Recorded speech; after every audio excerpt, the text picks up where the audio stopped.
This is a podcast where friends get together and talk about all things Invincible. A Kirkman by Robert Comic.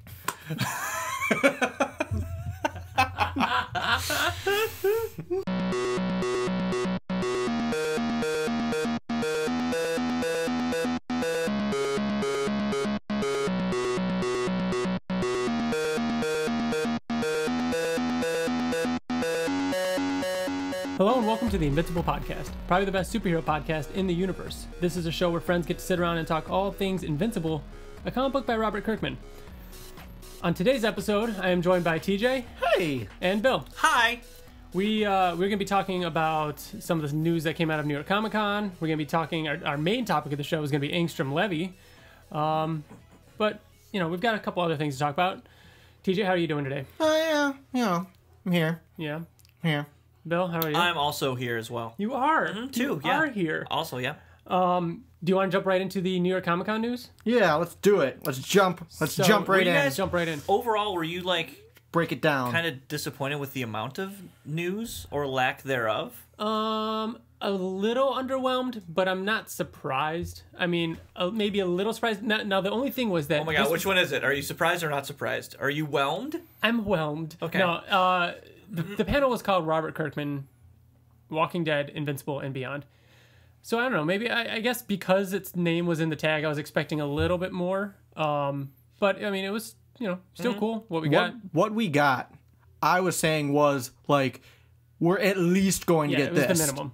And that's all we got. Yeah. So I was a little... I mean, I guess so, but I was it's expecting New York a little more. Comic-Con, and it was Kirkman had his own panel for a little while. I was just expecting a little bit more. Yeah, I assumed we'd get the cover to 144, but I thought at least maybe one variant would be shown, and I didn't think there'd be any movie stuff. I mean, I didn't either, yeah. But I thought they would talk about it. Yeah, apparently somebody asked during the question segment about the movie, and then Kirkman obviously kind of Skidded around it a little bit. Apparently told a really funny story, and but right off the bat, thanks to Cosmo, thanks to Xavier, Mike Barrett, they were kind of live tweeting to me during the actual panel, so I got a couple videos and pictures of it, and it was great of you guys to do that. Also, Joseph Bissonetti was keeping us informed on our Facebook account too. So thanks to him. So the main thing was that Kirkman brought up the covers. He talked a little bit about the robot war. So he talked about how it's a big issue with and what did he say, TJ? He said something along the lines of there's only 3 more issues left, so this kind of... He said this is the last conflict between Robert and Mark. Robot Mark. Robot Mark, yeah. Yeah. TJ, you're saying that, because I made the comment earlier that this would probably be the last time we see Robot. He's not leaving this issue. That's what you said. You said Robot's not leaving this issue, and I wanted to follow up. I asked you to say it again on the podcast so I can follow up. When you say not leave this issue, do you mean not leave this issue alive? I don't know. I kind of think I don't know if he's going to die, but he's not going to be around anymore. So you by leave that issue, you mean like literally he's going to stay there. What you're saying is that we're not going to see him anymore in the series. He is not going to be in 143 or 144. That'd be my prediction. Yeah. I wonder if there might be a dimension thing where they put him or something. I don't know. I can agree with that. I don't think that he's. But I 100% would disagree with anybody that says that he's going to die. I don't think he's going to die. I agree. I don't think he's going to die either. I don't either, actually. Yeah, especially after Thrag dying. Thrag is the villain that is supposed to die. He's like he would have to. You know what I mean? But Robots, he's different. He's not. I don't know. I think I would be mad if he died. Almost. Because for what? What would he die for? I said this before. If Thrag dies, Robots. Yeah. He's not going to die. I don't know. I feel like something has to happen though. Something will happen. I predict that something is going to happen.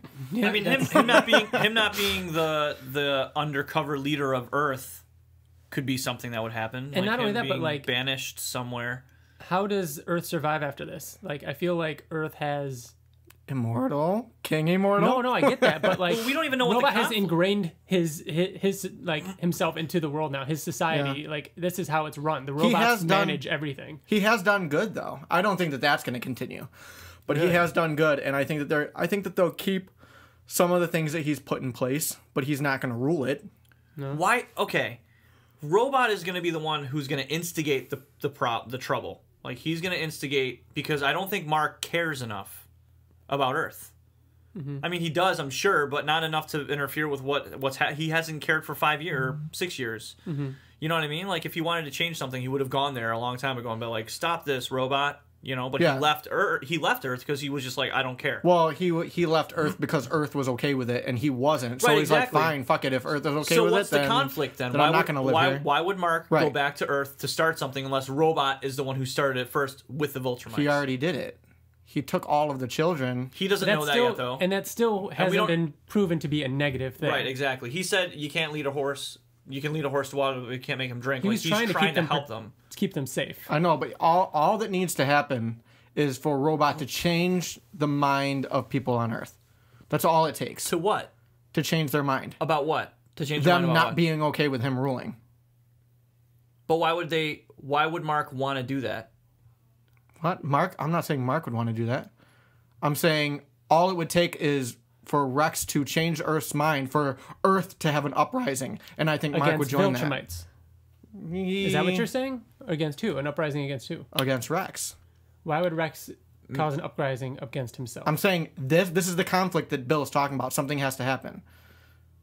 You're saying that Rex is going to do something that Earth is going to be like, whoa, whoa, whoa. Yes. Oh, okay, that's what I'm saying. Okay, all right. If that didn't happen, it would be like Mark against Earth. Yeah, which just would not happen. I thought you meant intentionally, that he was going to do something to intentionally overthrow himself. No. Okay.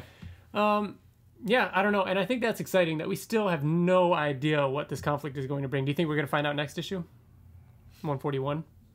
Like to kick off the robot war, or will the robot war start? The way the last page will be like an shit. Yeah, the beginning of it.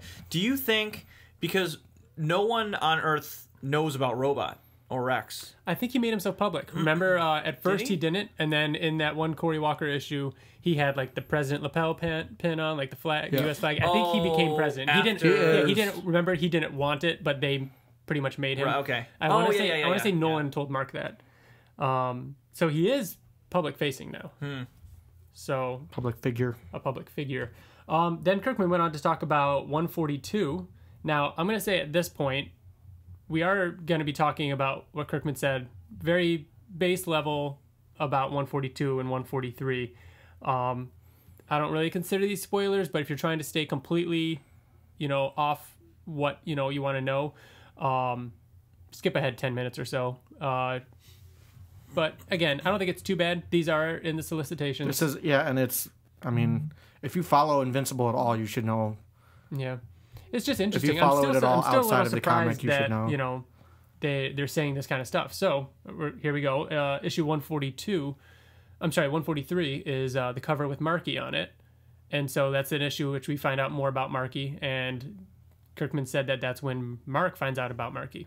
Now, that's what we said on the last podcast that I was reading. I can't remember whose email it was, but he brought up, I think it was maybe Jordan Gilbert. He brought up the tagline for that issue, and we decided not to say it. So the reason why we're talking about it now is because they openly talked about it at New York Comic Con. Yeah. So why would Kirkman do? Why would you want to? I guess it would be obvious. I mean, if we're going to talk about spoilers, we haven't even gotten to like the biggest spoilery thing that happened at New York City Comic Con. Are you talking about the last cover? Yes. Oh yeah, we're getting there. Yeah, I know. I'm just saying that's nothing compared to other things that you could call a spoiler. These are covers, and I don't know what it is. I mean, maybe somebody could write in, give us a little bit more, of what they think about this. But the comic industry is weird that they show covers so far in advance because they have to for solicitations and all that kind of stuff.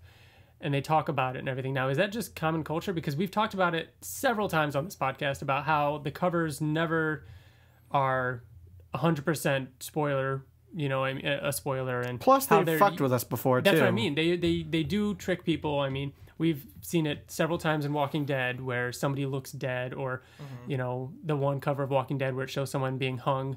No one was even hanged in that. Or Invincible 100, the death of everybody, death of everyone. Yeah, I mean, 133, it shows Oliver holding his two children on the cover, and you turn the page, the first page is his funeral.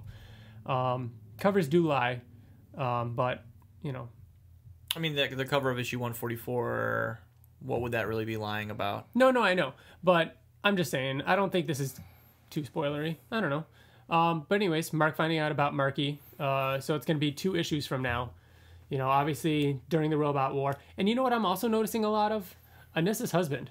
He's also on the cover to 144. Yeah, I saw him too because I was looking closely. So he's on a few covers. So are we talking about the cover then? So let's talk about it. So the final cover to Invincible was revealed, and let's see. I'm gonna pull it up. I feel like I gained a lot of theories about this cover by just staring at this cover. Last episode we talked about the cover to 143, and we didn't give predictions to who would be on the cover to 144. And I wish we would have, because I would have predicted Mark, but I never would have predicted this. I would have predicted Mark just in a different pose, or maybe in not his costume or something else, and I would have or maybe Mark with a mustache that should be a variant. That'd be funny. But again, Mark is on the cover of 144, and he's wearing the Grand Regent garb. Yeah, and I think another thing that like it didn't really hit me until actually seeing this cover, but like we've talked about how we thought that this was going to happen. He was going to become, the Grand Regent. Mm-hmm. But that's like why Invincible is ending, because there will be no more Invincible after this. He's not going to be Invincible as the Grand Regent. He's going to be Mark. Oh, you think so? Yeah. That's why Invincible is ending, because there is no more. Mark. Mm-hmm. Can we talk about, and if you guys don't have it pulled up, I suggest pulling it up or looking at it or Googling the image, but there's so many things I want to talk about on this. Face. Yeah. He does not look happy. Yeah, and Kirkman even mentioned that on the in the panel. He was saying like, he joked about Mark looking pretty pissed off, and he's like, I hope that's a good decision or something like that. It was funny. And look at the suspicion in Alan. Yeah. Alan's face. Nobody is happy. Nobody is happy on this cover. Now, there's one thing I want. There are Brit's Immortal's pissed. Yeah. I love that Brit is on this cover. Mm-hmm. There are 2 in particular things that I want to talk about. What's that? First of all, I think that this cover gives us an inside look, in my opinion, this is just my own personal theory, my prediction, into the relationship between Marky and Tara. Yeah. They're like back to back in this cover, and they don't. I mean, like you said, nobody looks happy, but I don't think that they're going to like each other very much. Yeah, that's what this kind of does portray. But it also, the whole thing is just split right down the middle, and I don't know if it's intentional to make it look like those 2 are like walking away from each other at odds, because I totally felt that way too. But the whole thing looks like 2 sides. Yeah. Yeah, but they're all like every character is facing each other except for those 2. Well, it kind of just looks like Earth on one side and then non-Earth on the other. Maybe. Another thing is Ursula at the bottom with a couple other Viltrumites, and I think nothing major, but I think she's going to be like a general in Mark's army. Yeah. For some reason, this cover makes me think that Eve is going to die. Or that Eve is dead before this issue? Before this issue. You think so? Doesn't she kind of look like... I'm not saying she looks ghostly or anything, but just the whole tone of it, like, the look on Eve's face is very, like... calm or, like, at peace. Everyone else kind of seems distraught. Mark is obviously pissed off. So it makes me think that Eve is dead going into this issue. I wouldn't be surprised if like this issue comes out and the cover of this issue, one of those people is somebody different. Oh yeah. You know what I mean? Like maybe that's not Amanda. Yeah, maybe Eve's not really on this cover. Maybe that's duplicate. Yeah. You know what I mean? It could this is just a fake out. Yeah. Somebody on Twitter did mention that this could. Would they do that? Out. They have done They've done it in the past. They've done fake out covers. Well, they've done the 112. Yeah, they did the blurred out 112. Yeah. But announcing it this early, I mean, my big thing is that looks like finished art. I mean, Ottley drew that. He spent the time to draw that. I don't know if they would spend the time to draw a sad cover unless this is a variant and the real cover is them all happy, which would be funny. And him not in the garb. I don't know. I think so. Again, assuming this is the final cover, though.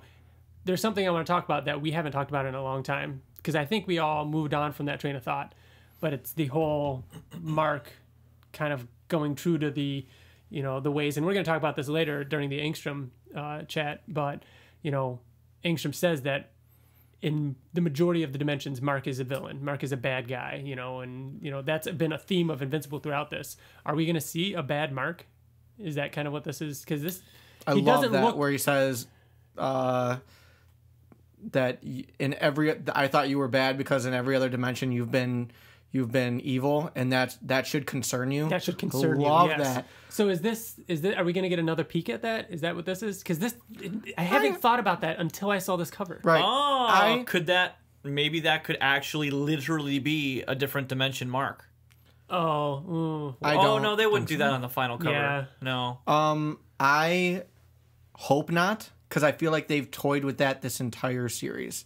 Is he good? He's got bad. Make sense? Now, let me put it this way: what if Bill is right and Eve died at the end of the previous issue, and that was the tipping point? We always talk about Mark having a tipping point before he snaps, and maybe Nolan hasn't been on the last couple of covers. Maybe Nolan actually is dead or does die, and then Eve dies during Robot War or something like that, and that's the tipping point. He doesn't have much left. He's automatically the ruler because his dad died, or Grand Regent, and now he's a single father of 2.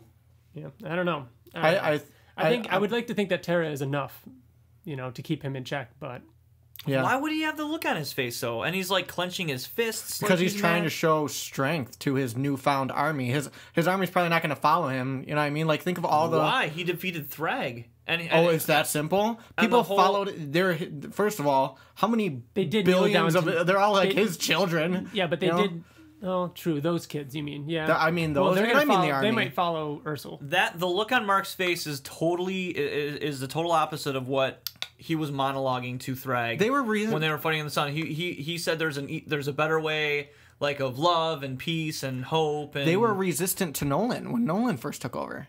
Why wouldn't they be resistant to him? The other Viltrumites, not Thrag's kids, were not resistant to Nolan at all. Like they actually helped him finish off Thrag, and then Thrag stopped them from killing Thrag. So they turned right away as soon as they knew he had blood of Argyle. I still am. I'm so convinced of my prediction that he's going to start a new coalition of planets. I agree. I think the cover is misleading. I don't think he is angry Mark in this. I think that I don't know. He's leader Mark. Yeah. He's just got a look of leadership, not a look of anger. It's interesting though, because if Robot War is the final conflict, then we have 2 issues of just wrap up. I mean, is there going to be no fighting? Like, what is the conflict? Like right now, we don't know how the Robot War starts. Isn't that frustrating? And not only that, but we don't know how that starts. So yeah, these covers might spoil a little bit, but if anything, they get us more confused and more interested in what actually is inside the book. We didn't talk about one of the biggest things. Maybe the single biggest thing that was talked about, and that is that this will be a double-sized issue, and it's going to be. 2 is going to be Robot War. So it makes me feel like I was just thinking about this. It makes me feel like we have like 6 issues. Oh, I know. Left. We have a lot. I love that. So this final issue is a double-sized issue, and it's going to be illustrated by both Ryan Ottley and Corey Walker. So okay, let's talk about that for a minute. Now, and what that means for the story. So does that mean that there's going to be 2? Now we have 2 different things here. It could be like Invincible Returns, that issue where the first half of the issue is Ryan and the second half of the issue is Corey, or it could be like the 89 through 94. The Monster Girl and Robot Flaxon Dimension time lapse, where they both draw different things happening at the same time, kind of thing, or flashbacks or whatever. So I'm really curious to find that out. There's literally no reason for them to be drawing the same arc. They're definitely not drawing the same storyline. Right. There's got to be Corey Walker. Corey Walker is drawing something that's taking place somewhere else, maybe on the Coalition. That would be and then Otley's drawing Earth or something jarring. like that. Not jarring, but like that's a bad word for it. It's pointless. It would be pointless. It would be like that's for sure. I think I would love it if Corey Walker drew like the second half as an epilogue, because he brought this comic to life, and then he can kind of send it out with like like the final, like maybe something does happen to Eve or something like that, and maybe he does start the Coalition like you were talking about, TJ, but then Corey Walker tells the story of what happens. Maybe Eve's alive, but this is long after she had died, and Tara's older, and we get to see a little glimpse of that, because Kirkman has said several times that this is going to be a definitive ending. So there's no reason there couldn't be a flash forward or some sort of epilogue, and that would be perfect for Corey. I think that'd be awesome. I don't know.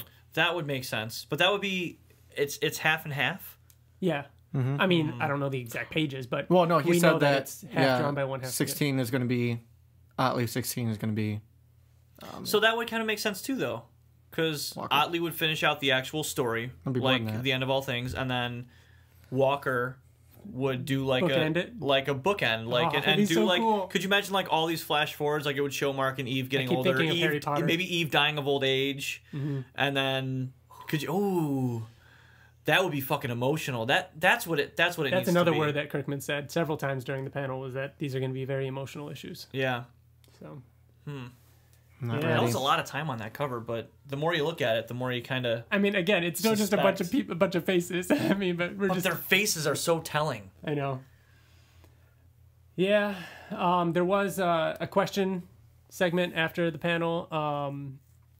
We know that there was a question about the movie brought up, but Kirkman, what do you call it?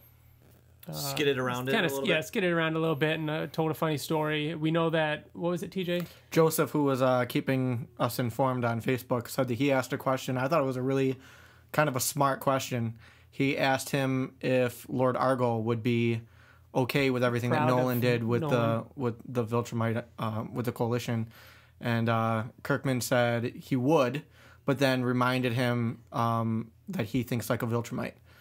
But that was before the whole, Well, it's interesting because Lord Argyle was, wasn't he like revered by Thrag? Like Thrag, like followed Argyle, right? Like he was the previous ruler, the previous Grand Regent. That was Thaddeus.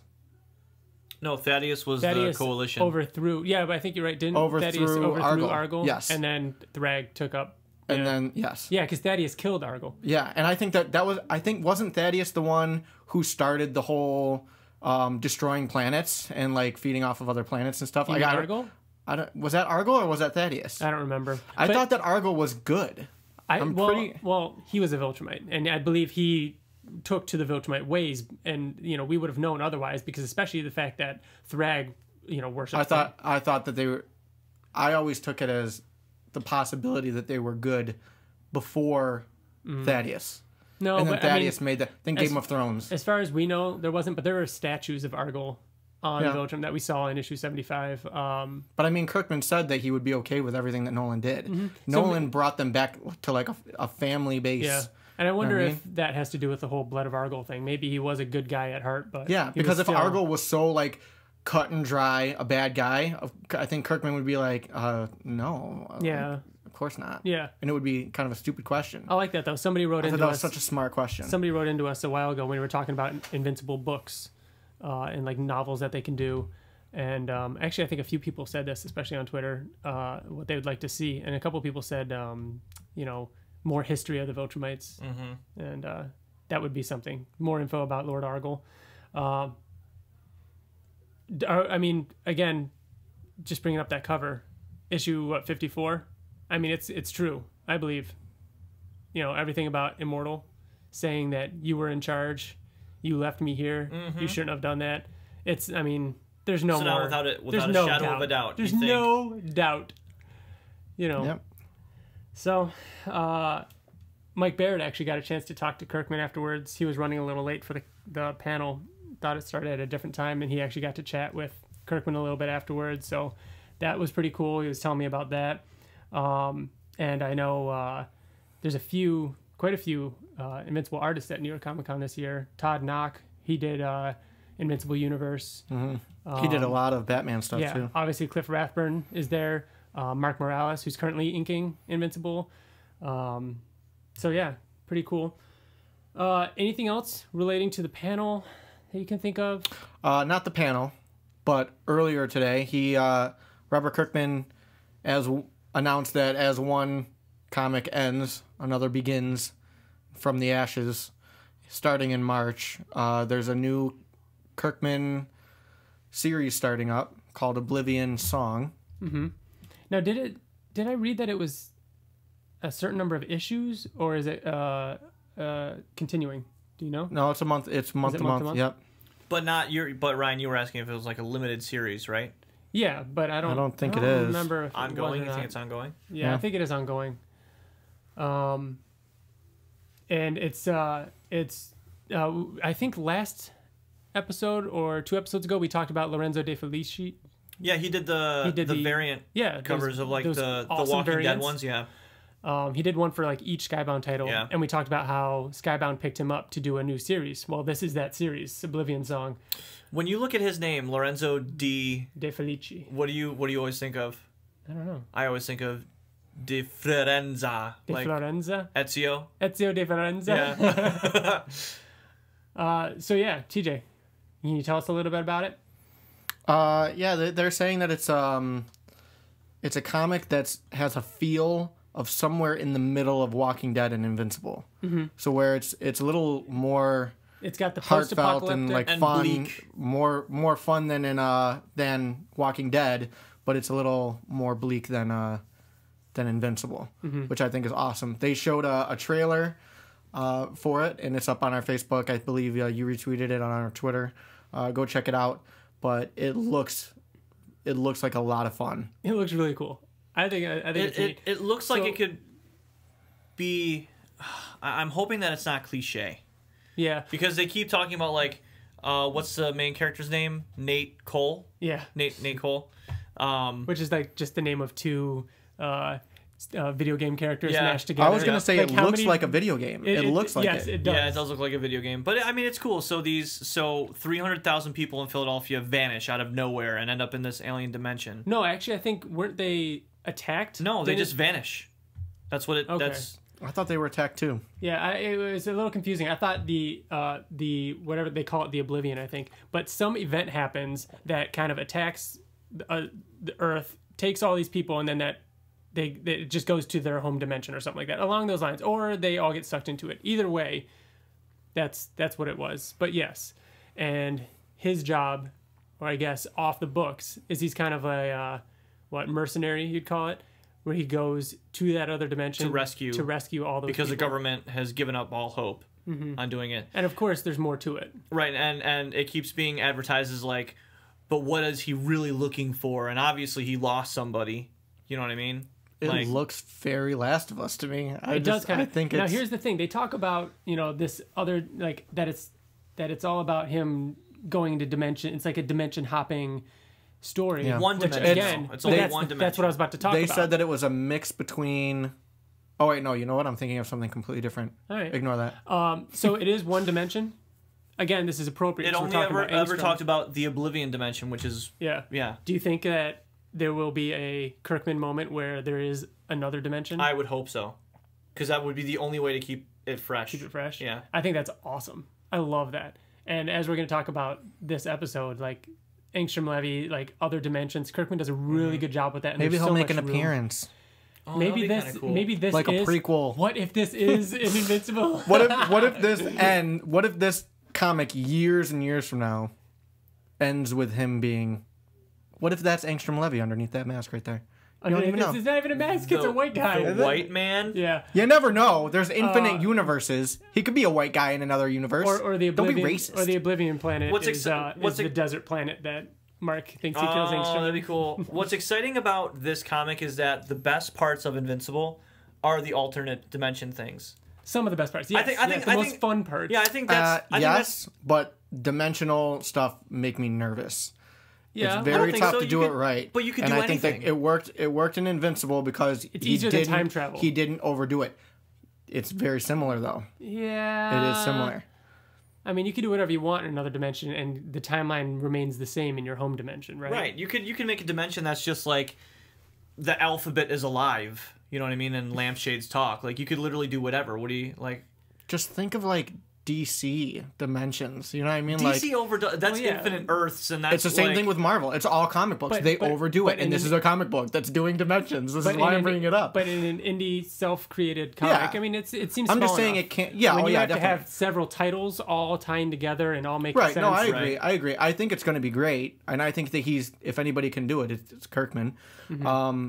But I'm just saying it things like that have been tricky in the past. Yeah. I'm just glad If it that gets too Kirkman big. is writing a comic. I mean, he's writing several comics. Yeah, I know, but like, we talked. though? We He's writing Walking Dead. He's writing Outcast, and now he's writing this. he is writing Outcast. He's ready. Or he created Outcast. I think he's still writing Outcast. Yeah. But that's what I mean. Like, he's got Walking Dead, of course. Invincible's ending, and then there's also Outcast. It seems like there was a point in which he's not writing Thief of Thieves, right? is he?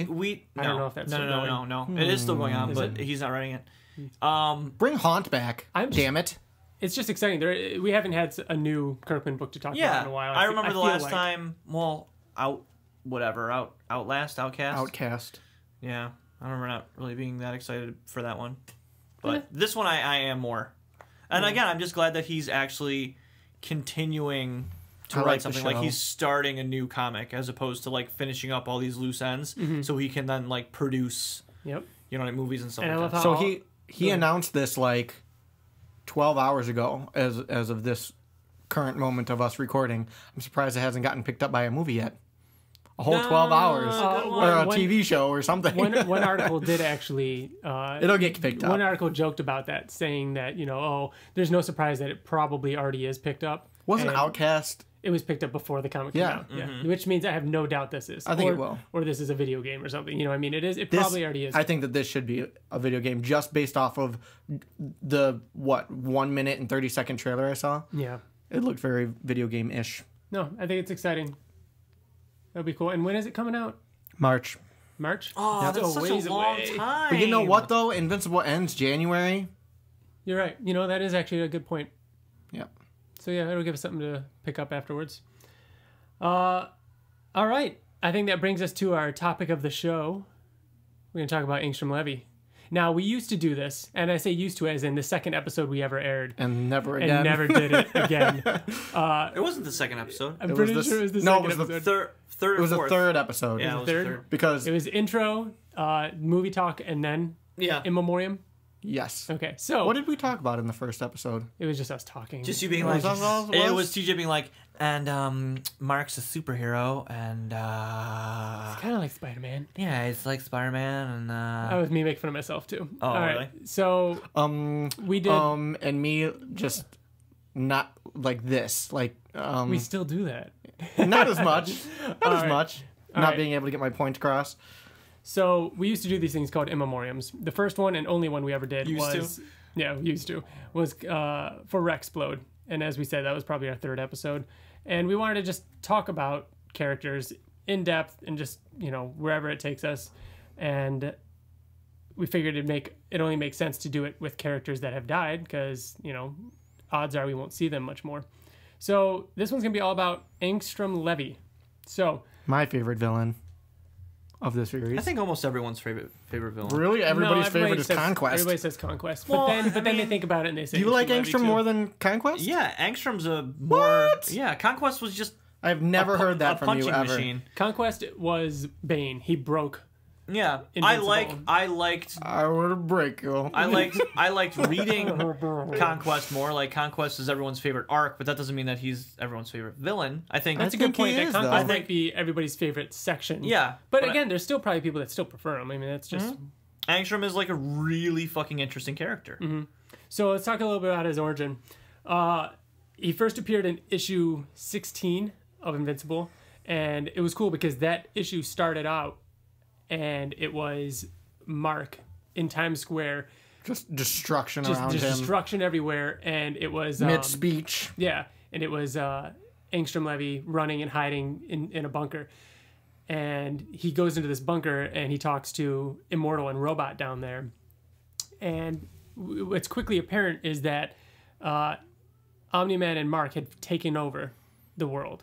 And we don't know. This is the first time we see an alternate dimension, isn't it? Yes, but let's stop right there. I want to read this real quick. First page, like you said, he's making a speech in Times Square. Let me read this. And I love how later they refer to this as his spiel again. And he's up on the Times Square screen, and he says, "Resist and die. It is only natural for you to feel that my father and I have done that my father and I have done you some great wrong by assuming control of this planet. This is not the case. In the long run, you will come to realize that what we do here will help the civilization to better itself. We will improve this world. However, your cooperation is essential. It is important to us that the changeover be as painless as possible. So any person or persons who offer any form of resistance will be terminated on sight. Who does that sound like? Robot. It sounds like Robot, TJ. Is that who you were? Foreshadowing. Yeah. That's interesting. I mean, it's exactly what Robot says. Mm-hmm. And he kills anybody that gets in his way. It's also kind of the Viltrumite, mentality, ruling like that. So you're saying that Robot has a Viltrumite mentality? Well, it's, It's the same. He's saying we will make this world better. What if we found out that Robot spent some time in this dimension? I don't think we will. No. Because they'll never come back to issue 16 randomly. Yeah. Why not? I didn't even remember this until I went back to research Angstrom You know what? Levy. I bet you $1 million bagajillion that the Robot War is going to have something to do with dimensions. I hope so, but I doubt it. I think because we the talked technicians about that. were. Yeah, I know. We talked about it, but money. So, I just want to see Angstrom again. So in this scene, I want to point out the fact that I want to say Robot tells Immortal that Levy has intellect almost to my level. So Levy as a person is a really smart guy. He'd be considered a genius in and of itself without all his... Wait, what did you say? You said that Angstrom in this dimension is the same as your mindset? Is as smart as you? Robot says that. Robot says that he's almost as smart as me. Yeah, but I took that as Angstrom is a genius, not that Robot is mediocre. Yeah, I'm agreeing. Oh, okay. Yeah, that's all I'm saying. So... Okay. Yeah, Angstrom is a really smart guy. He is a genius. I mean, he does know a lot, even without all the abilities that he gets later on. But then Mark and, Omni-Man from this dimension show up, and they pull... Angstrom, as we know him, pulls in this dimension's Angstrom. And they go back to Earth, and when they go back to Earth, Earth is under an alien invasion. Or they go back to our dimension. So this was such a crazy issue, because it starts with... Mark ruling with his dad. And this is 16 issues. This is fresh off of us getting our heart broken by Nolan and everything like that. And and it makes you think... It makes you think for a second... That it's a flash forward. Yes. Yes. Because it's so early on. And think of that. So when Angstrom goes back to the home dimension, they're being attacked by aliens on Earth. And that was actually the crossover... With Brit. Yes. Yeah. Brit's volume 1, the book 3 of Brit, tied into that with that was when what's his name? Kid Fusion. Kid Fusion stopped all that alien invasion, and it was such a random thing because you didn't know that if you didn't read Brit. Mm-hmm. It was such a confusing issue. Of Invincible. Yeah. So you have a lot going on, and it ends with Angstrom introducing that other Angstrom to a room all the Angstroms filled with Angstroms. Yeah. Very fun issue. I thought it was pretty cool. And then the next several issues, they flash back to Angstrom still working on his machine, that he's got something planned. He recruits the Mahler twins, and they're building something. He's building a device, and he tells them that he wants to build this device to...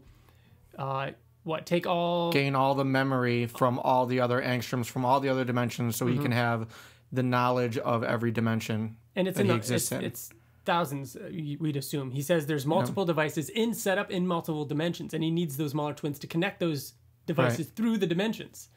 And they agree. Yep.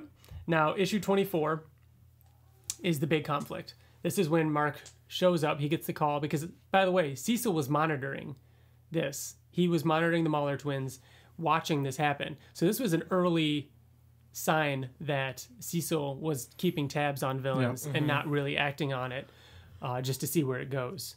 So Cecil's keeping tabs on him. He sends Mark in there, and this was the big moment that the Mahler twins are beating the shit out of Mark, and they're killing him while he's got the helmet on and he's gaining all the knowledge. It's working. He's getting all the... He feels it working and everything. So, and then Mahler twins are beating the shit out of him, and Angstrom at this point, he's a good person. He's just hungry for knowledge. And he also sends in more Mahler twins from other dimensions. So we actually get to see alternate Mahler twins and everything like that because they helped build this. And so they're beating the shit out of him, and then Angstrom realizes they're gonna kill him, and he's a good person. He doesn't want that to happen, so he screams and says, "Stop! Don't do that!" And he takes off his helmet to, I guess, try to intervene to the situation, and when he takes it off, it malfunctions, and it causes an explosion and the deformity on his head and upper back. Mm-hmm. I have a question for you guys. Never in this series is it ever talked about again what happened to all those other Angstroms. They died. They all died. Yeah. There was like thousands of them, we assume, or damn near. They all died. He didn't show any remorse for them. Yeah. They all had their own lives, lived their own lives in their own dimensions. They willingly stepped forward to do this. Why though? What were they going to get out of it? I was thinking about that too. Like, what made him be the alpha? I want to say at some point he was the only Angstrom that had these powers. Oh, that could teleport? Yes. Oh, okay. Yeah, the other ones just had knowledge of their dimensions. Mm. So I want to say that he, at one point, said that he convinced them. Some took bribes. Some, they even made a "Why the Last Man" joke during all this, saying that they were spending time in a dimension where all the Y chromosomes disappeared or something like that. And so, there's, they were all hanging out there. So have maybe either of you like seen the movie The One with Jet Li? Yes, I always think of that whenever I look at. Yeah, that's always what I think of. Whenever I think of Angstrom Levy, I think of that. I have seen it. I don't remember it. Why? It's the same thing. Yeah, kind of. Jet Li goes from dimension to dimension and killing off his person. Ones, because what happens is you share your energy with every single one of your other counterparts in every dimension, and if that one dies, then you gain their strength and their energy. So he becomes stronger for each one he kills. But what happens is, for everyone that dies, the energy is split between all the remaining ones. Oh, so this is down to the last two? So it's down to the last two that are equally powered. One is the one who's doing it all, so he knows how to fight and stuff like that, and one is just getting stronger and has no idea what to do. Yeah. You've never seen The One? No, I feel like I have. I just don't remember It's a good movie, TJ. Is it still a good movie? I don't know if it would hold up, but it fucking really was back in the day. I mean, you sold me. Here's the idea. The story of it is really cool.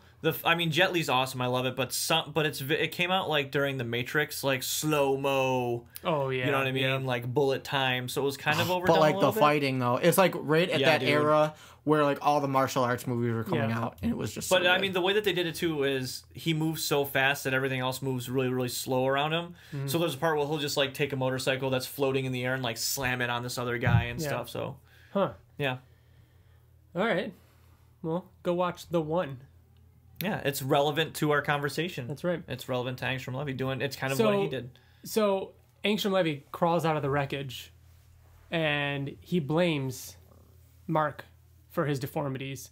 It did work though. He does have the knowledge of all the dimensions and everything like that. He is deformed. But it looks like a giant brain going down his back. The reason why he blames Mark is because he doesn't. He lost a lot of memory through the incident. He didn't remember. He thought that it's almost like he saw it in flashes. That Invincible caused it. Mm-hmm. He is imagine the little bit of moment where he realizes that the Muller twins are killing Mark. Imagine that moment gone. All he knows is Mark showed up and started wrecking it. Yeah, and he thinks that he forced that deformity on him. Mm-hmm.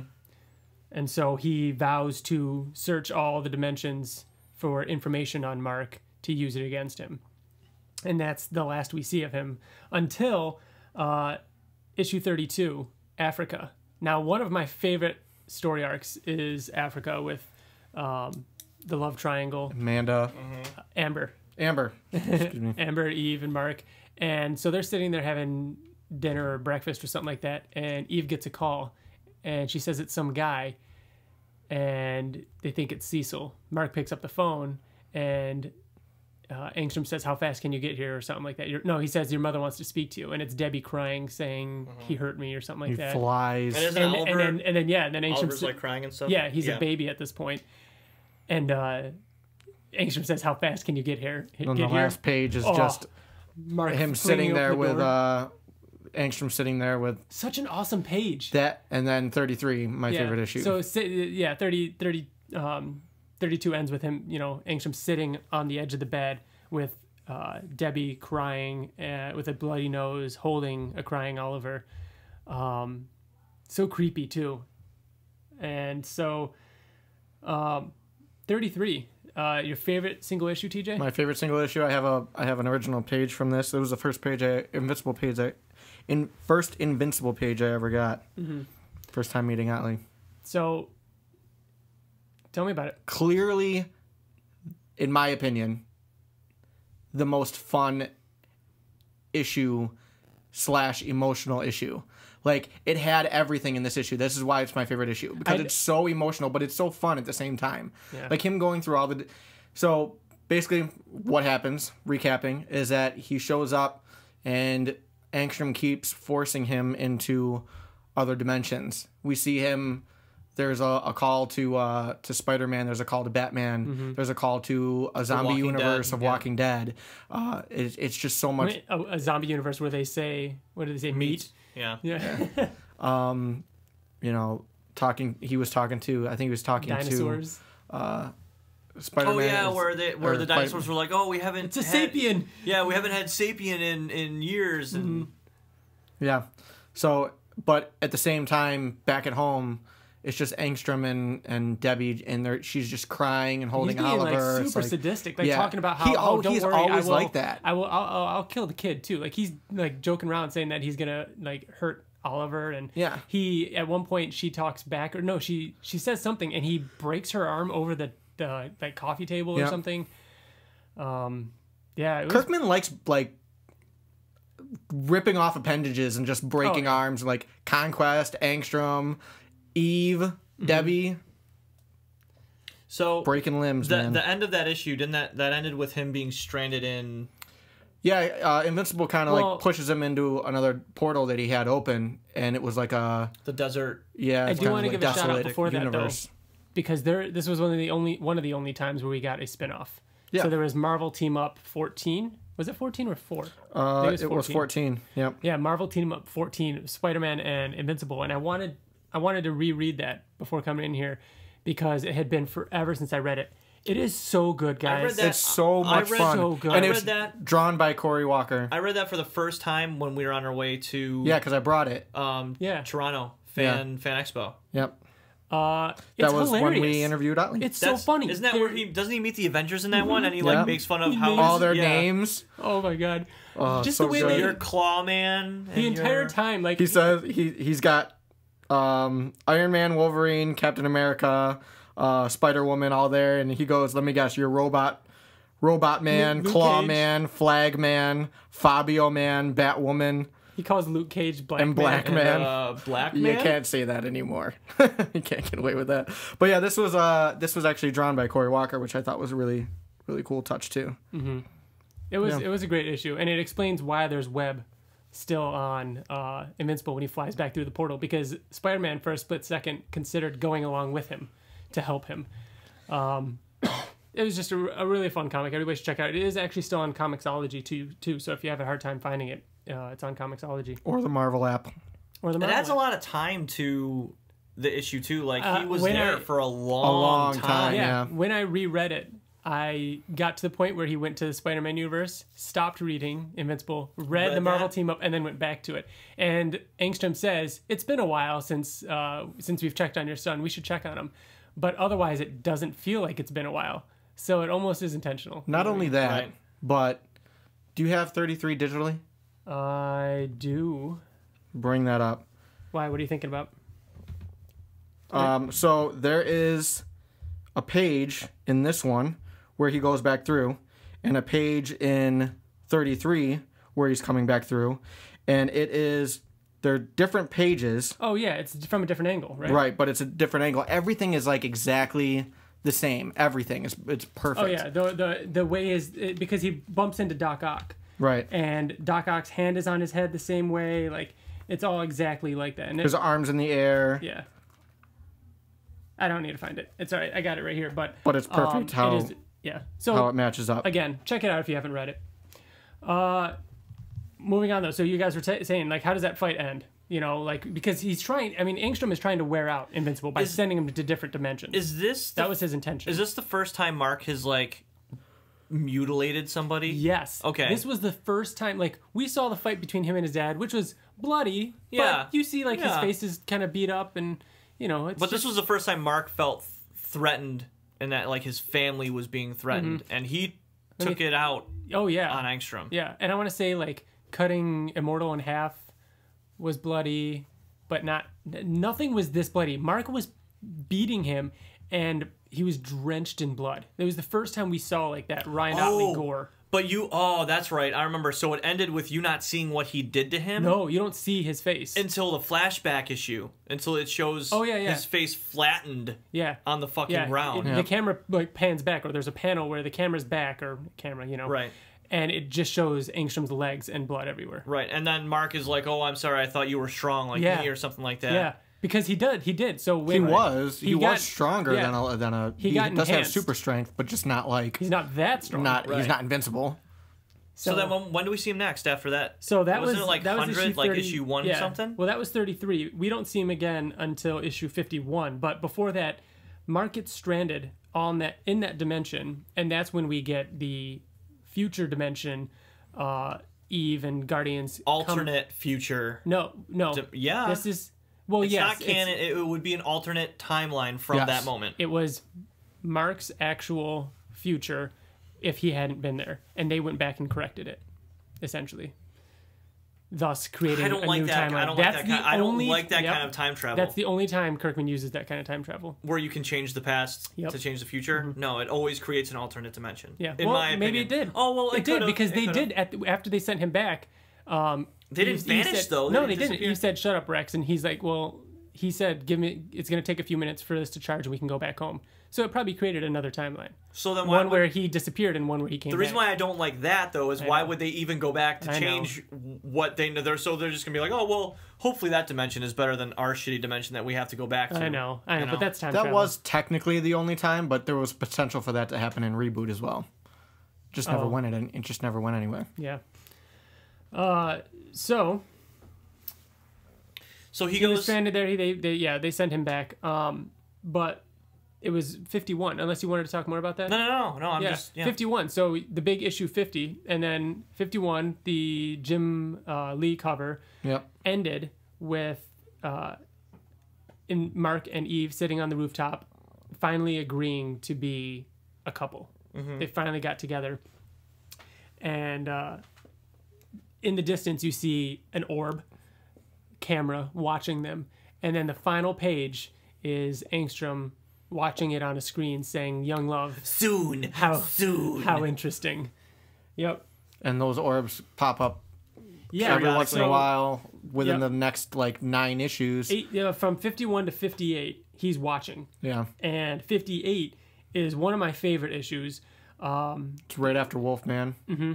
That was the issue where it was 16 panel pages. Was that Seismic? No. Is that what you're talking about? No. Wolfman? Oh, no, that was a Wolfman crossover. Yeah, it was after the Wolfman crossover. It was like Wolfman 12 or something like that? Oh, no. 11. Wolfman 11. I want to say this. And so, issue 58 was the first time we see all the... a page of alternate dimension Invincibles. Up to this point, we didn't know what Angstrom's plan was. He was just watching, and Mark was trying to catch the orbs and figure it out. Mm-hmm. And so this is the first time we saw all those alternate dimension Invincibles, and it ended with him with Angstrom saying, "Well, it's a start." So that was in 58 we first saw it? No, 59. You're right. No, maybe it was 58. And then 60 was the Invincible War. I don't have that one digitally. This was a huge issue, right? Yeah, it was an event. Yeah, an event in one issue. Yes. And this was the Invincible War. We finally find out what Angstrom's plan was to get back at Invincible. And his plan was to gather evil marks from alternate dimensions. And I remember reading online somewhere that there was 30 of them, and half of them died or whatever. No, there was less than that. Was it? There, either way, there was 18 of them remaining. Or, I'm sorry, 8 of them remaining at the end. And so Angstrom's plan was to just sully Invincible's name, and it was a huge event. This was the one that had Savage Dragon, Spawn made an appearance, Witchblade, Tech Jacket, Wolfman. Oh yeah, Capes. Everyone was in this issue. Mm-hmm. Powerplex. And so, and Angstrom promised each Invincible their own dimension to rule or something like that, right? They like could expand their armies. Oh, okay, yeah, to multiple, yeah. Mm-hmm. And it got to the point where, I mean, this is also the death of TJ's favorite character. Or explode. Yep. Thanks to Angstrom Levy. That's ironic, isn't it? Because it's because of Angstrom Levy that Rex is dead. Yeah, and it was... Oh, that... Yeah, but what's ironic about it? I don't know. Tell me the answer. Rex killed Angstrom Levy. But we haven't gotten there yet. Technically. Oh, that's interesting. I never put that together. That's an interesting thought. Well, we skipped over how Angstrom got back. Oh, we're still... Yeah. Oh, wait. You're right. Which because is important. This issue starts with the flashback showing Angstrom's mutilated face. Flattened face. Yeah. We're a little all over the place, but it's okay. That's how we talk. Yeah. And so he opens up a portal and... To the Technicians dimension. To the Technicians. That's right. Who he becomes very good friends with because he goes back to them quite frequently. Well, no. He goes back to them one more time. Yeah. But like that's... Yeah. I mean, this might be the dimension that souped him up to begin with, but he goes in there and he says, "Fix me," and they implant those orbs into his brain and everything like that, and that's who sends him back with the promise of, because that's all that Angstrom has. Wait, I thought it was twice. So when it originally happened to him, when he, I'm pretty sure I'm right about this. When it happened to him and he got fucked up, and when he got his deformity, he went to the Technicians then and had him. No, he didn't. I'm pretty sure he did. Yeah, when Mark beat him up. Oh no, the first time. Yes, TJ, what you're saying is maybe right. We don't know for sure, but I think I was just saying that I think it's the same dimension that originally fixed him. He went to the Technicians and they fixed him up, and then he went back to them again after the ones that Invincible gave him beat the shit out of him. Yeah, after his face was flattened and he was gonna die. We're saying even before that, after the explosion, he goes to another dimension, saying that the doctors in this dimension are laughable, and he goes to a different dimension to fix his collapsed lung and all that kind of stuff that he had. Yep.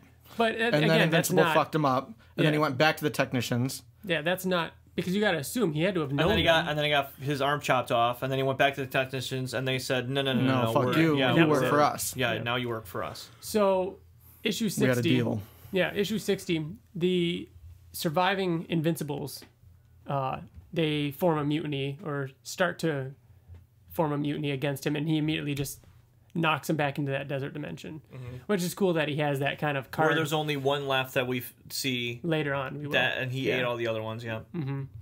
So one thing I want to say is when we see all those Invincibles in issue 58, Angstrom's standing there with his hand behind his back saying it's a start, and I think that's the same hand right where he gets it cut off, which would be an interesting use of foreshadowing if that's true, or if that was intentional. If I could own any page other than the death of Rexplode, it would be the splash page from the Invincible War of all of them flying. I love 60, that. Yeah, over like different cities. It's all the different monuments from each city. Yeah, Paris, London, or landmarks. I should say. So awesome.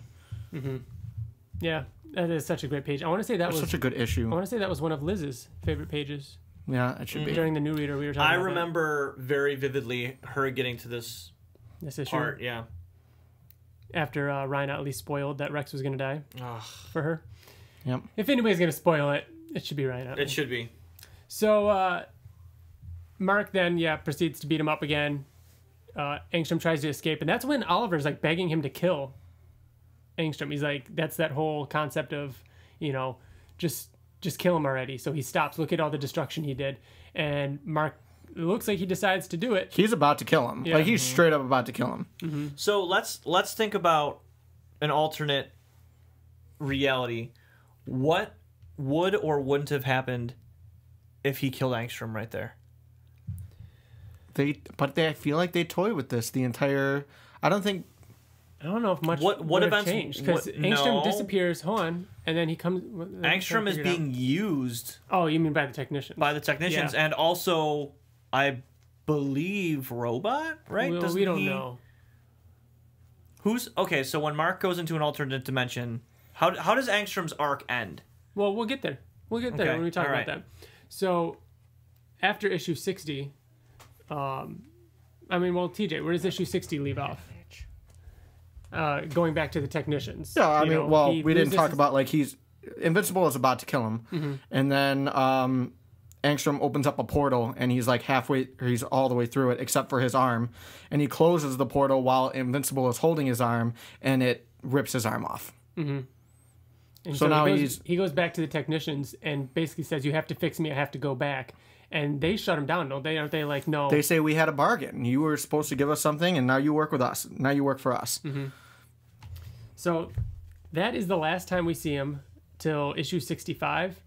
So 5 issues later is when they say that that's when they say you work for us now, and then it's the big jump, 65 to 98.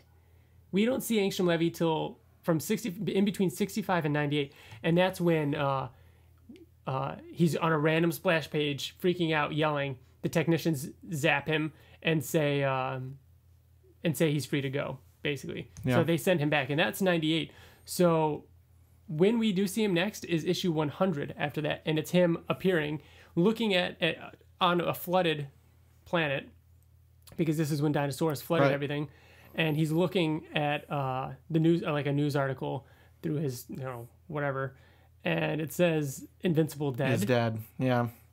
Because it was assumed that he was dead and that dinosaurs killed him. At that point. And so then in issue 103, I love this. It starts with him doing his morning jog. It's how it opens up, too. It's so perfect. He's just jogging. He's got his hood up. It looks waves to a neighbor. Very suburban neighborhood. Nice houses. Picks up his newspaper from the grass. Goes in the house. He's like stretching. It's very, he comes home to all of his orbs. He opens up. He sits down to his coffee. Pours a cup of coffee. Sits down. Opens up the newspaper, and it says, Invincible indeed. Invincible indeed. And he spits out his coffee to realize that Invincible is still alive. So he was living a normal life again. Like, I don't know. He wasn't a supervillain anymore. He was just a normal person again. With a deformity. Yeah. And so is it this issue that he attacks Eve? Yes. So at the end of the issue, Eve comes home and he grabs her and says, "Wow, I was expecting Debbie. Did she move out and you move in? Or this is kind of an interesting turn." So because now he knows that she's with Mark. And another interesting thing is that she's pregnant, so she can't really defend herself. So now at this point, we don't know why the technicians let him go, right? Or what he did to serve them? No. Not really, no. We don't know. And that was like a big deal. That was a big cliffhanger. Yeah, we assume, and this is something, because we've talked about in the past how maybe Rex sent the technicians. But what if, no, actually, I want to say Angstrom... No, I want to say they do say. They said that you've supplied us with everything we needed. The ability to travel dimensions. Yeah, well, and he improved their world. He improved their universe. And I want to say he probably did give them the ability to travel, which means that, that kind of closes the book, or could close the book on whether or not Robot sent the technicians or allowed the technicians to attack for his gain. Because if anybody was to have that ability, it would be the technicians. They probably did get it from Angstrom. Yeah, but they had him for so long. Do the technicians strike you as a warring people? We don't know. I guess we don't really know a lot about them, but they never struck me that way. I always thought scientists, not conquerors. Yeah. Let's go back to the Invincible War for a second, or the aftermath of it. Okay. Is they had all those Invincibles. What happened to them? They all turned on Angstrom and said, "You promised us this," and they all went after him, and he banished them to that desert dimension. Desolate desert dimension where he was originally fucked up by Invincible, which is important moving forward here because Angstrom has Eve at home. Invincible busts through the door and flies at Angstrom, and Angstrom puts him in that same dimension. When he goes through the dimension, he sees one of the Invincibles from the Invincible War eating another one of the Invincibles from the Invincible War. With, skeletons around him, so he's... I love that that's Angstrom's, go-to card. Yeah. You know what I mean? When in doubt, send him to that desert dimension. Right. And so that's where those remaining 8 Invincibles ended up. That was, man, I remember finishing that issue. That was such a crazy ending. Yeah. Because it was such a cool callback. I mean, it had been like the last time we saw that. Years. Yeah, it was issue 60 all the way up to issue 103. I remember when I read it, I was like, who are these guys? Yeah. Like, is this a zombie nearly Invincible? 50 issues later. And then I'm like, oh no, wait a minute. Like, this is still the same people. So cool. So, but he's a cannibal, and he attacks Invincible. They fight off, and then what ends up happening is another one of the Invincibles from the Invincible War. Mohawk Mark saves him. You know, and they kind of. I love how he's like making fun of him. Kind of like, friends. He kind of is making fun of the other one. He's like, oh yeah, he went crazy, and he was like, yeah, we all ate the first guy. He was kind of a dick or something like that. This issue. This is 107.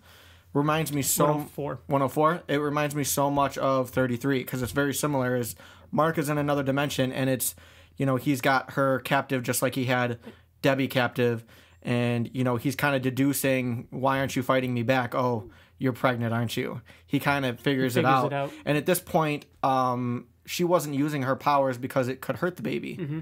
So that's why she wasn't really defending herself. What did you guys think of? And it's just him being so sadistic, just like he was in 33. So before Mark finds his way back with Mohawk Mark, what did you guys think of all that discussion between Eve and Angstrom? Do you remember that? It was all about, you know, Eve. She's like, Mark told me about you. He told me he tried stopping it, and then like Angstrom flips out, saying, "No, that's not what happened. That's not." He's what like happened. laughing about it though. He's like, "I'd love to hear his side of the story. Please tell me." Yeah, and he's like, he told his side of the story, and she's like, "No, this is what Mark told me actually happened." Mm-hmm. She's like, you know, you think that after everything that went wrong, that whole malfunction that happened that caused your deformity, you don't think that anything went wrong with your memory? Yeah. One of my favorite moments, though, is when she says, "You killed my boyfriend." And he's like, "Oh, I'm sure he's fine. You don't know that. I mean, like, blah, blah, blah." And she's like, "No, my boyfriend at the time, Rex." And she brings that up, and that was so cool. Yeah. Saying that we grew up together. We were close. You know, we did everything together. Mm-hmm. And so this is kind of a redeeming thing. Would you consider this redemption arc for Angstrom? It absolutely was. I will say that I thought it was a little rushed, but I love that he did have redemption. Yeah. I'm looking through it here, and I'm trying to find the moment she says, when Mark gets back and he defeats you, I'll get back to my life. I'll have his baby, and we'll live happily ever after. My reward for not focusing on revenge. Do you ever stop and consider what you could be accomplishing if you stopped blaming Mark for something that wasn't his fault and instead decided to carry on with whatever mission you were trying to do in the first place? And that's why she started talking about Rex, because she said you took it from him. You took Rex from me, and I'm never going to be able to talk to him again. I'm never going to have to, you know, she said, after you did that to me, I didn't make it my life, you know, to try and find you and track you down in other dimensions. I didn't go to Robot and try to track down where you were to get revenge on you. I went on living my life because I knew that karma would come back at you, and that you would be caught. She calls him out for being obsessive. Yeah.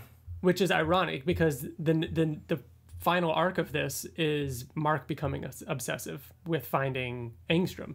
Because when Mark and Mohawk Mark come back after, you know, Angstrom's willing to surrender, essentially, he opens up the portal to Mohawk Mark's dimension, and he kidnaps him. He takes him with him, Angstrom with him. Yeah, when he comes back through, that's what I thought was kind of rushed, because I wasn't really expecting him to be sympathetic and be like, okay, shit, I screwed up here. Like, he even says, like, I recognize what I've done, the pain that I have caused, and I surrender, and I am willing to take whatever punishment that I deserve. Mm-hmm. And then Mohawk Mark, he tries to send Mohawk Mark back to his home dimension, and Mohawk Mark says, "You know what? Screw this." Grabs him and takes Angstrom through the portal with him. Yeah. And they disappear. Mark can't get through the portal after them. Until issue what? 108. Yeah, so he talks to Robot and says, "I want you to find him because I don't want Angstrom Angstrom is alive somewhere and he's unpredictable. Now, he can come back. I don't want that hanging over mine and my family's head. Mm-hmm. Earlier you said 33 was one of the most fun issues because it had alternate dimensions and it had so much emotion and so much going on. I love 108 because that's one of my favorite alternate dimensions. That's the Mine alternate too. dimension I think with that's definitely another good Monster Girl. Monster Girl, Monster Baby. Yep. But just seeing like the little things in that issue where they talk about, oh, maybe he's one of Thrag's rebels. In this dimension, Thrag was the good guy, maybe. Maybe he was the Nolan of that universe. And I love this cover too. The cover to 108. I had the chance to buy it too, but I should have done it. I should have bought it. It's out there somewhere. I remember It's so brutal. Yeah, it's crazy. I remember Ottley talking in the back of the hardcover about how it was a very difficult cover to lay out. Yeah, like it shows how awesome he is. Like basically, anytime he draws Angstrom, it shows how awesome Ottley is. But I don't know, I love it. And it was on his store for so long, and it was just sitting there, and I wanted it, and I didn't get it, and someone grabbed it. Mm-hmm. Damn it! Missed opportunities. So Mark and Robot, he recruits Robot to go into the other dimension after Angstrom to find him, and this is This is the a dimension where Viltrumites rule Earth. Mm-hmm. Conquest is there. As soon as they show up, Conquest is there. Yeah, it's actually the Pentagon, right? Aren't they housed at the Pentagon? Yeah. And so Mohawk Mark was talking about, out loud to Mark and Robot. And this is when he tells Mark, me and the other Invincibles were always talking about, when we were stranded in that desert dimension, we were always talking about, what got us to that point? What tipped us over the edge? Right. For some of us it was Eve, for some of us it was our father, for some of us blah blah blah. And he's like, somebody brings up the fact that that's when they, Robot. This is when obviously Robot makes his big move, and he says that it's come to my attention that, you're evil in many dimensions, and this confirms what I need to do. And that's when Robot makes his big move, killing Mohawk Mark, all the doctors in the area, and then beheads Angstrom Levy. Oh my god. And then reveals, that, we were in me and Amanda were in the other dimension for a lot longer than we said. We thought it would make people suspicious if they knew exactly how long it was, which I think was like close to 800 years. It was 700 and something years, that they were in that dimension. And this is where he kind of reveals who he really is. And Robot, who's always been a hero, is saying, you don't fit in with my plan. He said, that's why I was against your plan with Dinosaurus, not because I was against it, but because it didn't fit in with my plans. And I'm going to leave you here because you don't fit into my plans. Mm-hmm. And he left him in that dimension. Yeah. And then, Mark goes on to get help from that universe's Robot to get back to his home dimension. Yep. And that's it for Angstrom Levy. Mm-hmm. So, TJ, how did you feel when that one scene where Angstrom got his head chopped off? The same way I felt when Rexplode died. I didn't believe it. Angstrom, he always comes back. It was just so sudden and out of nowhere. It took a while. It took a while to be like, oh shit, like he's really dead. Like there's no possible way for really him to come back. It was sudden and it was jarring. I like that. I mean, I like that though. Sometimes it literally caught you out. You're like, whoa, what? Like what did he just? It wasn't just that. It was surrounded by Robot doing something drastic. It was crazy. I remember that whole issue was when as soon as Robot revealed himself, you didn't have a second. Yeah, he just chopped off Robot's head or Angstrom's head, but you're like, oh, okay. So what the fuck is he talking about? What is he gonna do? What's his plan? Like, how long were they there? Like, it was just so many things. I don't think it sunk in that he was dead. Like he was gone from the series. Right. It didn't. It was just like, what is happening? Mm-hmm. Which I think was the intent. Because it was so quick too. Yeah. Rexplode was like that too. It was quick, and then they just don't really talk about it for the rest of the issue. Well, no, because Rexplode had a minute. He's like, I'm not charging this. I'm charging my skill. Like he had a moment of Yeah, but even then it was just he was oh fuck, he's gonna die. He was like 1/3 of the page. Yeah, this was just literally here's. No, I don't think either of them they made a big enough deal. And what was cool about Rex's death was. But I do like that. What was cool about Rex's death, of course, was the next issue or something when Mark's like, oh, can't we get Rex to do this? And they're just like, Rex is dead, and he's like, oh, it's just done. That's just it. So, this is we won't see Angstrom again before the end, right? No, he's done. Yeah. Yep. He's done. No. Yeah, he's definitely done because he was the only one that could teleport. So there's no reason to bring him back. Yeah, other there's than no a chance of callback. another. As much as I would want it to happen, I just don't see a point. All right, now moving on to another major question: do you guys think Angstrom Levy should be in the Invincible movie? I think he will be in the maybe not the first one, No, that's but what he I'm will asking. be in. Yeah. He will be in one of them. You think he'll be in one I of think them? he will be in one of them. I don't.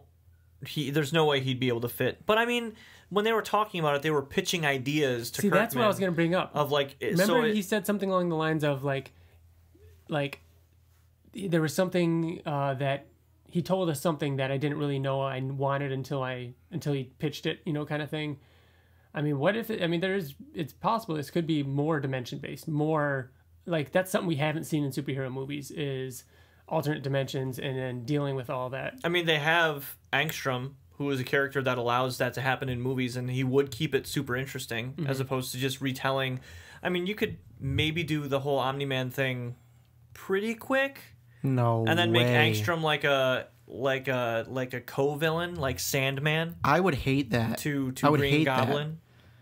Yeah, I know, but you don't think that Angstrom would be in the first movie? You think What it's if out they- of the I don't. question? I think they intro him in the first movie and then He might be in it expand. as a human, but he wouldn't. I don't even think that he would have the accident. Yeah, I agree that it I might think be that he too could much. be. I think that it could be that it could be a thing that's happening. It's too many plot lines. Yeah, no. Well, think Ooh, about it. twist. I love- Really? Ooh, twist. I mean, it obviously wouldn't be the exact same, but one of the coolest things about other dimensions, and especially Angstrom's first issue 16, was that it started off with a twist of like, hey, it's a dimension where Mark and his dad Nolan teamed up.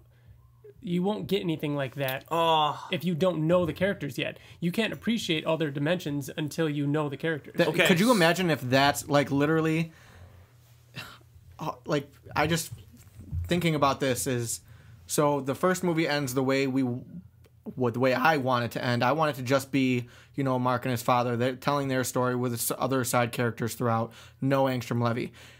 Invincible 2 comes out, and it opens up with Invincible and Nolan ruling the world, and him being evil. That is Okay. a cool idea. Come on. I just had a cooler idea though. That's cooler. That's than, how than they yours. intro Angstrom No. Levy, the villain of that movie. Listen to this. That's perfect. Come Listen on. to this, because they can absolutely do this. So they're telling the main story of Invincible with Omni-Man being the main, arc and everything like that. But it cuts to Angstrom and the Mauler twins doing their plan, and they're running congruent with the story. It's not the main issue, but it's it's happening at the same time. And then they have the accident. It could be like a one-off thing. And then imagine the movie ending with Angstrom having the accident, opening up the dimension or like the portal, and then seeing that. Because the movie could end with Omni-Man and Invincible having the big falling out and them flying away and stuff like that, and you knowing Mark's good, Omni-Man's bad. But then after that, maybe like post-credit, it shows Angstrom open up a portal so okay, dimensions exist, and he sees that version, what you just said, TJ. So what if the first movie ended with that? That way you know who Angstrom is, you know how he got his powers, all in the first movie, and then he could be the main bad in the second movie. I like that, but I'd be so nervous for something like that because that's them saying we know we're getting a second movie, and I want this movie to be, A standalone? Not I don't standalone, think it but can it be. needs You to need be to good set on up its own. You need to, yeah, but it could set up a Yeah, I sequel like guess. that. No, Why you're right. not? You're right. As long as it doesn't rely on anything, anything else in it. Who do you think would play him? Who do you? So TJ, the you go first- first. You go first. The first guy that came into my mind when I was like, I'm trying to picture him live action, for some reason, was the guy from Terminator 2. Do you know who I'm talking Yeah, about? and I can see that. Right? I can see I that. mean, I'm sure he doesn't look like that. The guy that anymore. works for Skynet. Yeah, the guy who's holding the charge. Oh my The god. charge trigger. I can definitely see that. He's probably. I wonder what he looks like now. Miles. Oh, what was his name? Yeah, so I thought. Do you have a picture of what he looks like now? No, I thought of that, but then I thought of this guy, Keith David. He was in Crash. He was in The Thing. Oh, he was in The Flash. He plays the voice of the president in Yes. Rick and Morty. Yeah. Oh, does he really? Yeah, he does, and he played the voice of Spawn in the Rick and animated. Morty, something that's multiple dimensions. Yeah. I want to say he is also in Seth Rogen's new show, and that's why I was thinking about him, Future Man. Which was announced today. You guys got to watch that trailer. That's what I was going to bring up. Really like, I think it does look really good. It's a new show on Hulu. It comes out like in 3 weeks too. It's Josh Hutcherson is the main actor. It looks awesome. It's like a mix between, they said it was like Star Troopers and Star Troopers. What's that? Mix between Star Troopers and you keep Back saying to the Star Future. Troopers, and Star Troopers isn't a thing. What is Star Troopers? Starship Troopers? Maybe that's what it was. I don't know what it was, but it was that and Back to the Future. It's a bunch of it looks really funny too, and everything. It looks pretty cool. Okay, yeah. Mine, and I scrolled through a bunch of different actors, but this, for some reason, this guy, look, his name is Harry Lennix. He's in Blacklist. This guy here. Oh, that's what's his name. He was also in. Is he in Arrow? He was the general in. I think he is in Arrow. Man of Steel. Is that him? I need to see another picture. He was in Matrix. Yeah, he was in Matrix as well, like one of the general guys. I don't think he's in Arrow. Oh, no, it's not him. I know who he was in Matrix. It looks like, what's his name? It does, yeah. Diggle. Harry Lennix, yeah. Oh, no, that's not him. You're no, right. It's not. No. But he's Yeah, got I like think the I see same, that. you gotta get the right age and stuff too. Yeah. TJ? My first thought, which Morgan I Freeman. don't want. Will Smith. No, the other one. Samuel L. Jackson. No way. Tired of these motherfucking Invincibles on this motherfucking dimension. No. Now, you just asked me this, seconds before we started recording, and I just pulled this up because it was one of the first people that came to mind. I don't know why, but I think he's perfect for the age, even though he's younger in the comic, but... Wesley Snipes. Wesley Snipes? As now, look at him. He looks like he could, and he could be scary too. And he can be scary. He actually kind of does. Remember, he has a longer face. Well, yeah, but I mean, looks aside, could he act like Angstrom? Yeah, I can see him screaming and like. But you think that he could act like a nerdy, humble Angstrom? Yes, I do. Really? Yeah, maybe. Yeah. Like think Jamie Foxx from the beginning of Amazing Spider-Man 2. Jamie Foxx is another one. Jamie that could Foxx be is an off. not- yeah, Jamie he's Foxx I can don't play know if fucking anybody. I don't know if I told you guys this, but when I went to the ER for my hand a few weeks ago, I'm sitting there, by myself watching the TV that they had in there, trying not to think about all the gross and horrible things I'm hearing in the ER. And what do they have on TV? Blade Trinity. Yeah, they fucking did. Oh, dude, that's such a bad movie. It's so bad. But Wesley Snipes- Blade 2 was such a good Blade 2 was movie. awesome. Okay, Blade 2, Blade 1 was So amazing. I watched almost Blade 2, all of Blade 3. Dude, Blade 3 is so... Wesley Snipes, I remember when Jessica Biel's, friend dies, and he's standing over her, and she's just crying, and he's like... He's like, use it. Use it. And he keeps saying it, and his acting in that movie is atrocious. It's so bad. You might have phoned that one in. Triple Oh H. my god, it's so bad. Yeah, Triple H is in that movie, you're right. But Ryan Reynolds saying, what do you say? He's like, I'm sorry, I just ate a bunch of garlic and I farted. I can't remember any of them, but they obviously had to do the TV version of his swears. So some of the words are really funny. Instead of him swearing, they re-edited them. All right, we talked about it a little bit earlier, but this is kind of a good point to bring up. Do you guys want to talk about Rick and Morty at all? I feel like dimensions are such a big thing right now. Kirkman's new comic is about going to alternate dimensions, or a dimension at least. Rick and Morty is huge right now, and it's other dimensions. I don't know. It was just...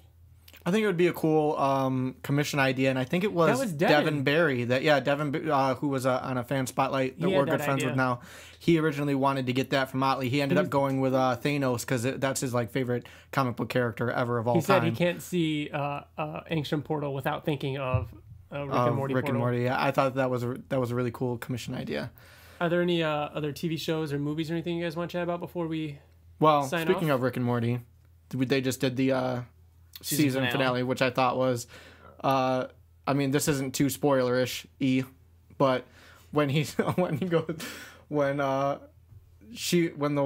mother was freaking out on the phone with Rick, and she goes, Rick is calming her down, and he goes, "Are you okay?" And she goes, "Yeah, I'm okay." And he goes, "You're not just saying that because if you were the clone, you know that I would have to kill you for being self-aware." Yeah. She goes, "No," and then hangs up the phone and screams. Yeah. Dude, I laughed I watched that in the middle of the night. I laughed so hard that I was worried my neighbors were gonna Rick and Morty. It's so smart and Rick funny. and Morty is. I saw something like a meme online where it's like, I love the show, but I hate the fans.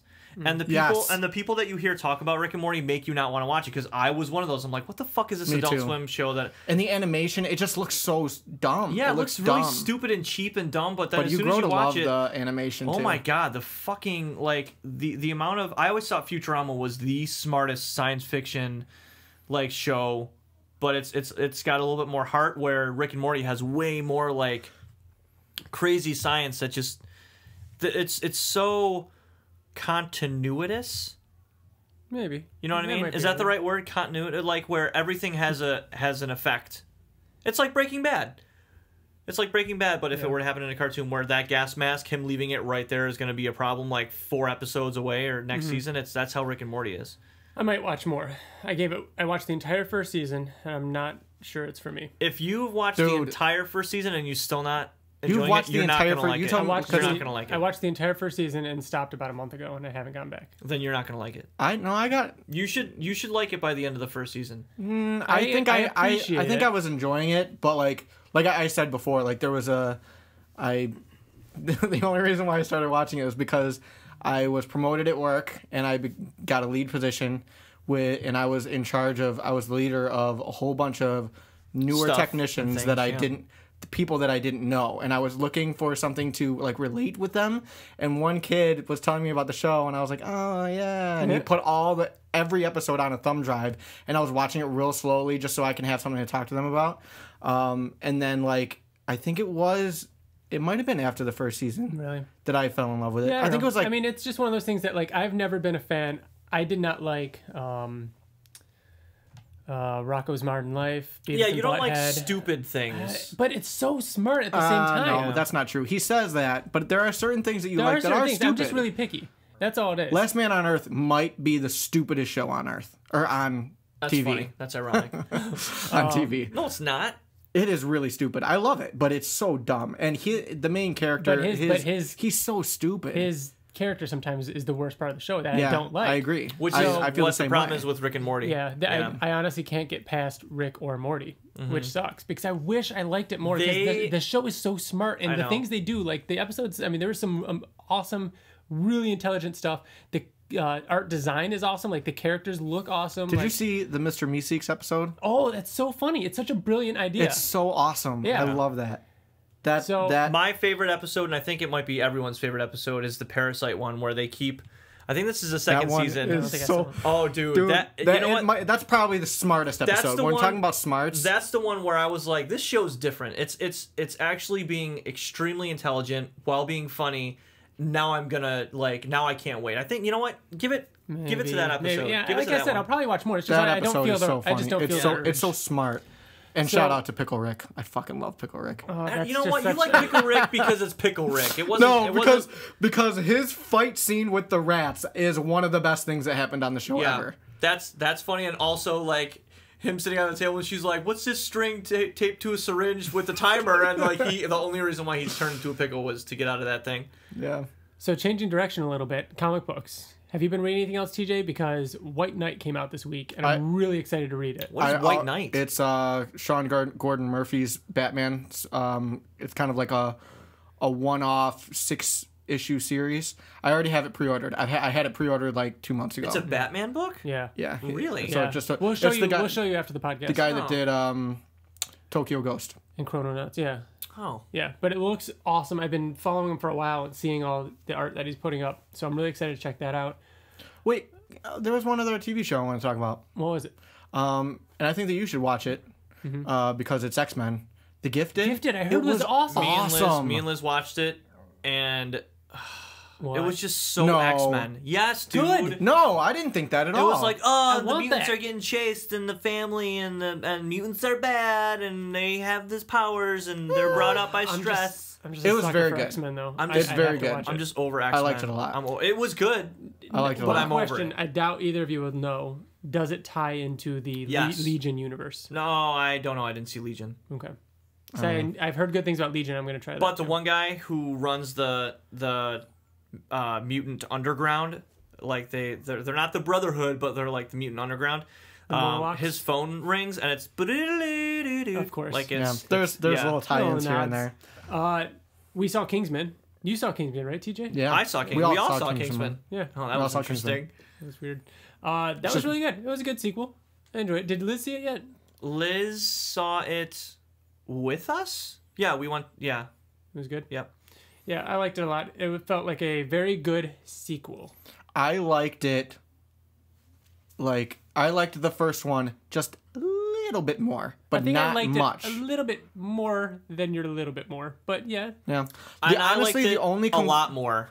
The you more liked that I two. Really? no, the first one a lot more. Oh yeah. The second two, one. the only real complaint that I had was that Elton John was hilarious, It was a little much sometimes. and then he kept Yeah. going, and it's like They all could have right, done without one of those scenes. two maybe or two. three. Him doing all the fighting and stuff The like fighting that, was the and one that scene. slow motion, Yes. looking at Yeah, the camera. I was smiling. like, oh, Yeah, I it was get too it. much. That was Elton the John. scene that I was. I mean, referring that to. is what Kingsman is, though. It's supposed to be very campy and stupid, and but it was just too much. No, Yeah. there's a level of camp and stupid, and that Yeah. was It went over the top. too much. Yeah, I agree. Mm-hmm. But I still loved it. Yeah. I really like what's his name, Taron Egerton.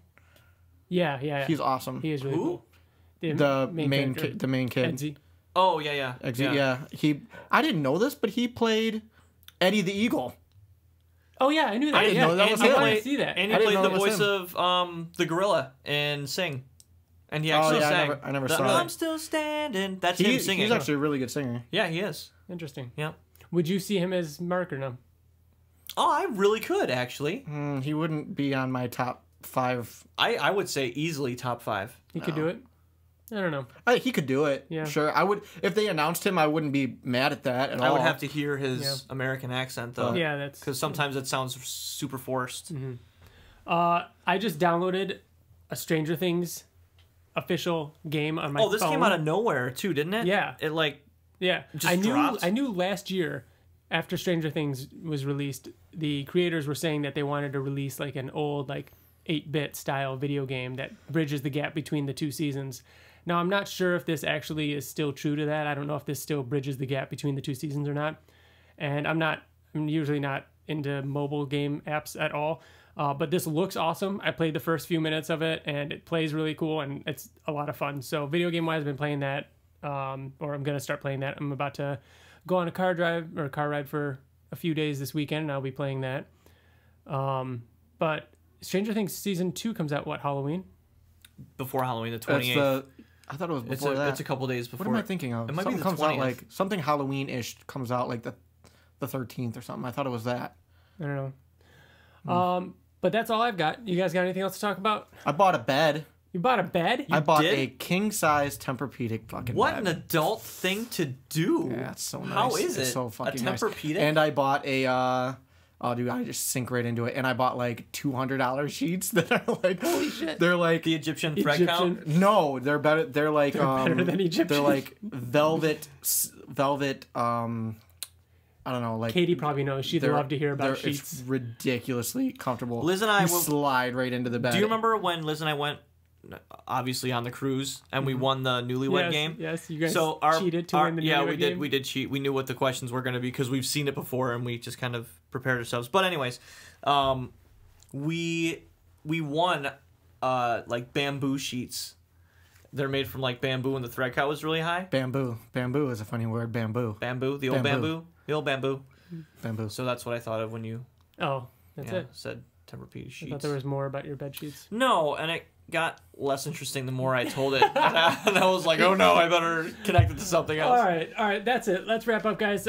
Thanks again, TJ and Bill. Remember, everybody, you can email us at theinvinciblepodcast@gmail.com. We're going to be back in 2 weeks to talk about issue 141. This will be the aftermath of Thrag and Mark's fight. You can also find us on Twitter, Facebook. Leave us a review over on iTunes. Subscribe, all that fun stuff. Thanks for listening, and good night. Good night. Bamboo.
Twist the bones and bend the back. That's Trim him of his baby fat. Give him fur black as black, just like this. I never liked I always that. want her to say that. That! Why doesn't she Just say that? like that. The whole time they're rhyming, and then all of a sudden they change the fucking Because scheme. he's not black as fur yet. He's not black as his fur isn't black as black. understand it, but it I doesn't understand, rhyme. But it doesn't rhyme, and the whole time they're rhyming, and then she changes it. Like you're all along for the ride, and then all of a sudden it's like, oh.